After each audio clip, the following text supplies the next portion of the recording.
Here is a Kubernetes cluster with pods labeled blue, yellow, orange, and green. Pods with the label blue need to connect to a customer info database outside the cluster.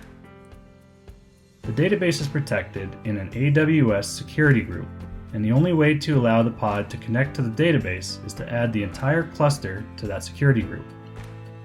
The problem is, now all of the other pods can connect to the customer info database.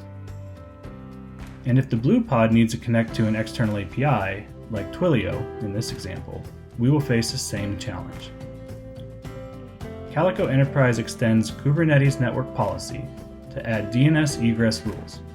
We are going to create 2 egress policies to define our access controls. The first policy is for egress to the customer info database. All we have to do is add a selector for pods with color equal to blue, and then create an egress rule for the database endpoint. The second policy is for egress to the Twilio API.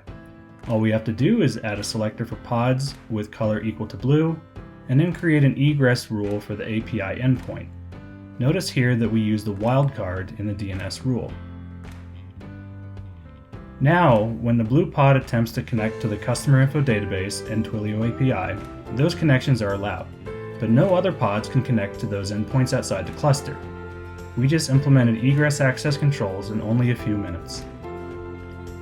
Give it a try yourself with the free Calico Enterprise trial.